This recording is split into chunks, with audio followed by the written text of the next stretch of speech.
Greetings all. Today I'd like you to go see a few videos. It will show you how Africa is erupting. When I say erupting, the change. And when we first started this walk together, I don't know, a few years, and well, actually 2 years now, since that war in Ukraine started. I told you not to focus on that war, focus on Africa. And you'll see, if I had told you, if I had come out in my videos and say this is what's going to happen, everybody would have laughed at me. Everybody would have said, man, you're a fool. But the people who knew that I was right would have made changes so that it won't happen. The people who the Africans call colonialists, what we all call colonialists, will put methods in place to keep this from happening, because they want to hold on to Africa. They don't want to lose it. It is their bread and butter, and it's free. Seriously, free. They get trillions of dollars in assets out of Africa, in resources out of Africa, sorry. Well, assets, resources out of Africa. Give Africa back maybe 10, 15, and what they call aid. They make a lot of promises, and when you count the promises, it comes out to 50 and 60. But what Africa actually gets, maybe about 20, and that 20 goes into the pockets of the people like Rudo and Akufo. You know, those are the people who get the money,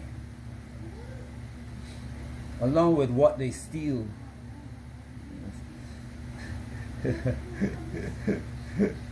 And one of the videos, you'll see how it's done in Gambia. Anyway, hope you go see all the videos. Enjoy your day. Peace. Again, here's another video I'd like you to go see. Here's the channel, Zach Mwikasa. Zach Mwikasa. Hopefully I'm pronouncing the name correctly. But you see this lady right here? That's her. And she's caught up in the demonstrations in Kenya. She's having a first-hand experience of what the police is doing to the population. What she has to say is not very long, but the rest of the video you should watch also. Please, I beg you. I beg, according to Nigerians. I beg, go watch the video. This lady, her name is Ashley in Africa. I've mentioned her in prior videos. But I would like to go, I'd like you to go look at this particular video, because she is sitting on the fence. There are some times when she tells you life in Africa is perfect. But then when the things get so hard and she wants to complain, she can't really complain because she's looking back at what she says. And she has to tell you, give you some facts, so that it appears that she is not senseless. But listen to what she has to say. And I know you are going to bring it down correctly, because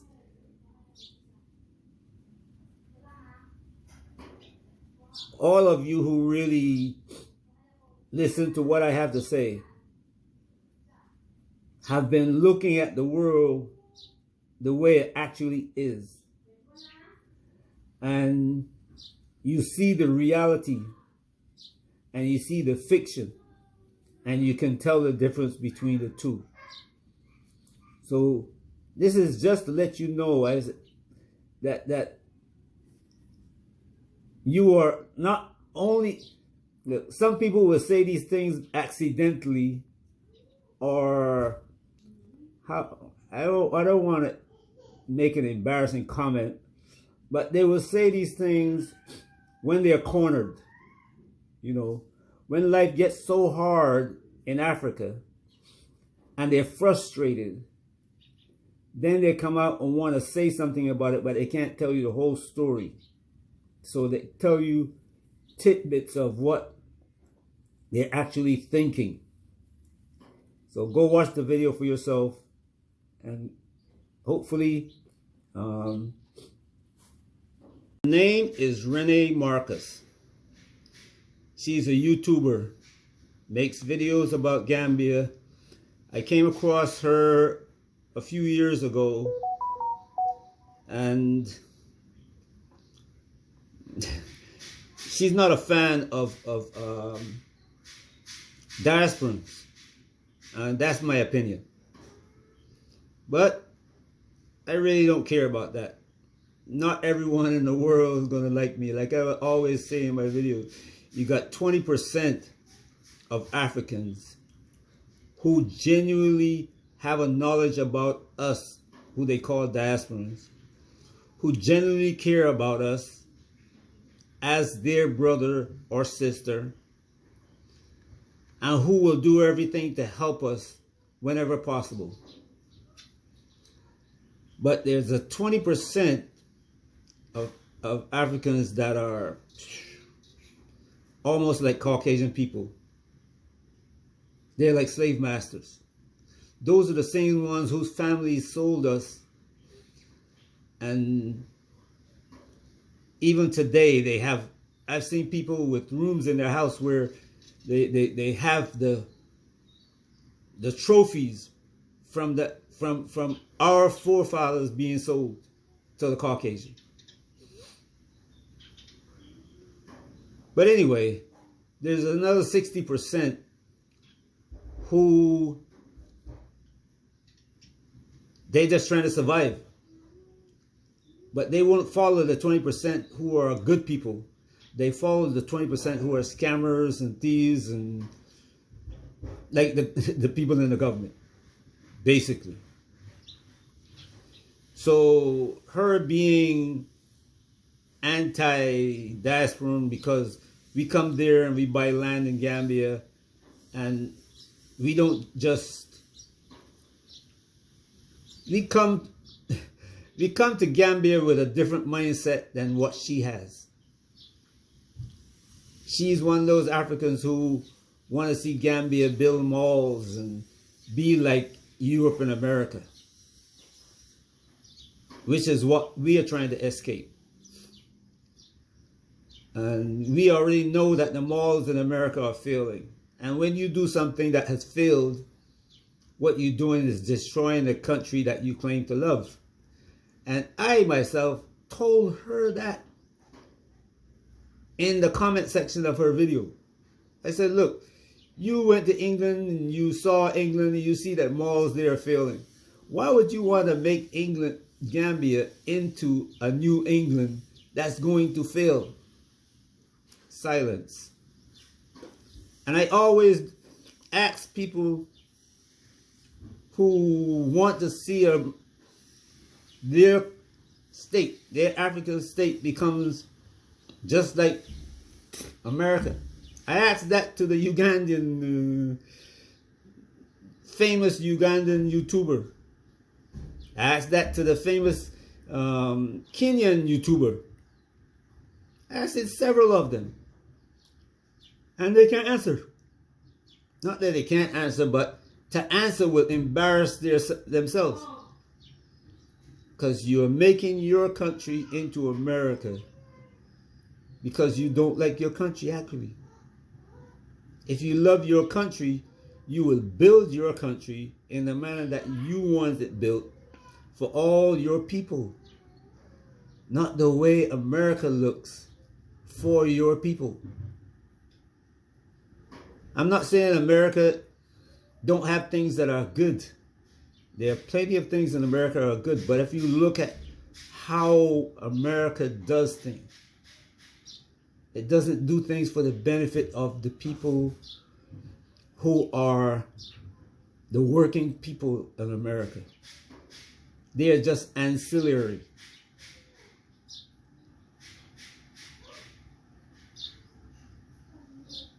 You know, there's a 60% of Americans who will do anything to survive too, just like Africans.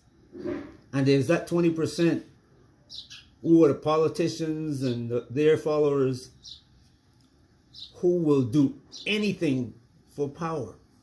And you can see the destruction happening in America and Britain right now, and all of Europe, period. That's because that 20% of the population is destroying the countries that they're claiming to represent and protect, so that they can hold on to power. And not just power in that country, but power across the world. They're actually trying to destroy everything now, hoping that if they destroy everything, they can recover faster than everybody else and stay in power. That's the problem we have here. But anyway, listen to what Renee had to say. Go watch the video. Go and watch her video. Because if you're moving to Gambia, you're going to need these things. She's talking about customs. But you can take what she says about customs and apply it to any government office in Gambia. Even the police. And the police are worse than the customs. I am telling you. All you have to do is drive down the street. Every 100 meters, you have a what? And every one of them have policemen with their hand out.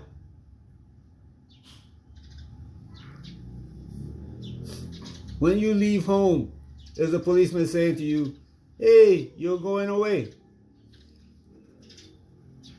When you're coming back home, the same checkpoint, he said, oh, you're returning home. How do you know how do he know you're going out? I mean, how do you know where you live? You didn't tell him where you live.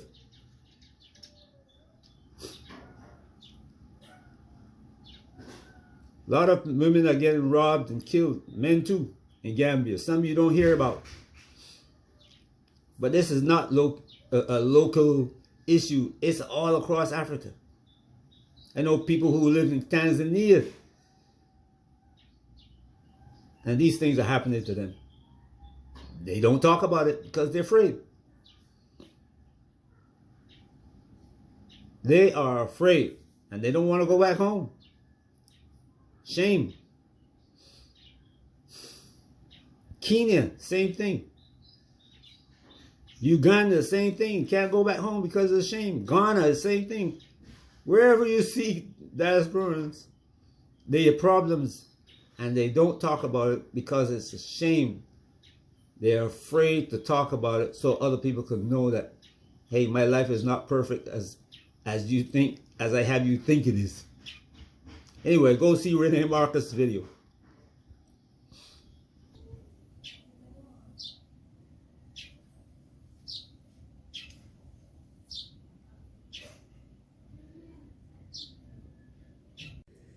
I'd like you to watch. There's another video I'd like you to go see.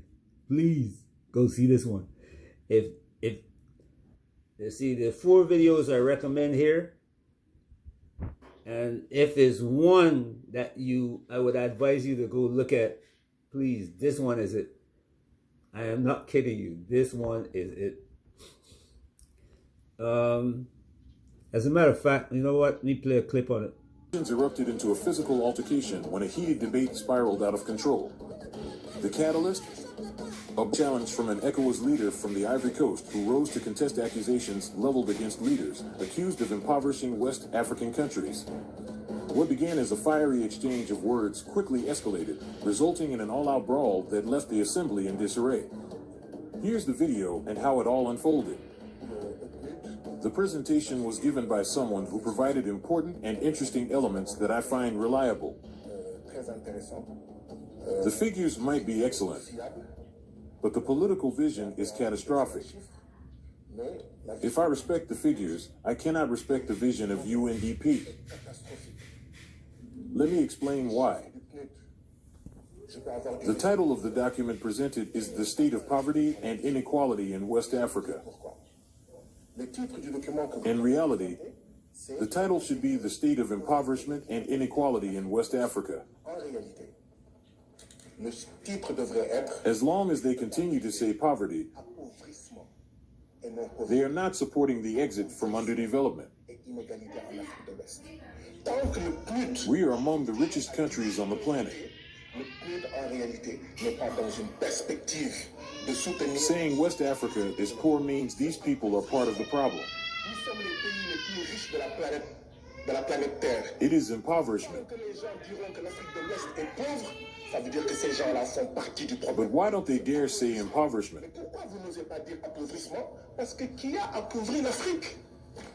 Because those who have impoverished Africa are our presidents.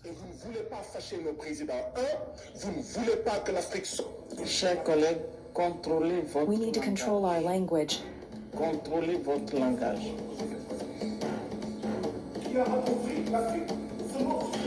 We need to control our language. The term is impoverishment, not poverty. In an effort to maintain order, officials abruptly cut off the Senegalese speaker's microphone, sparking outrage and further chaos among the members. As you will see in the video, this man, he is a Senegalese from the new Senegalese government. And the Senegalese government has been siding with Burkina Faso and Niger, the AES, and trying to get ECOWAS to reconfigure, change the manner in which their governments are doing things in West Africa. And the chairman of the conference immediately cut him off when he started to talk about how the governments themselves are impoverishing the people. She's trying to use semantics, and when semantics doesn't work, she got up from her seat and went to challenge him physically. Physically, this man, twice her size, she wants to challenge him. When I saw this, I just couldn't help but laugh.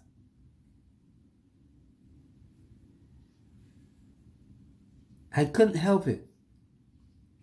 Because here, the facts, the truth. He's got a piece of paper in his hand showing the facts. But she doesn't want to accept it. She is from Côte d'Ivoire. And Côte d'Ivoire is one of the most pro-French states in Africa, along with Benin.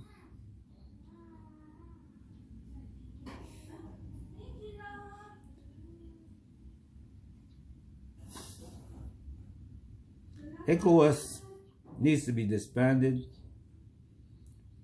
All the old people in the ECOWAS need to be taken out of government. Hand over government to the younger people and let them change Africa the way that they want Africa to go, getting all the colonialist powers out and building the Africa that's going to suit them, because we, even the diasporans, we are coming from the West after retirement to go there. So the land that we leave to our families, our children, they're going to have to live with this too. So you got to hope for change. You better help to make change. Help the African to make change. Help the young African to make change. Give them the skills to make the change, so that they will be able to fulfill the vision that we left the West to go to Africa to see. We left the West because we saw what they were falling apart. It is falling apart. And we thought Africa is the future. Make that dream a vision. That's why I'm showing you these videos. I'm showing you what's going on in Africa. And that the young people are now taking a stand. And the old people are scared. And we're going to have to use our skill to get those young people up to speed where they can join with our children and make Africa what it's supposed to be.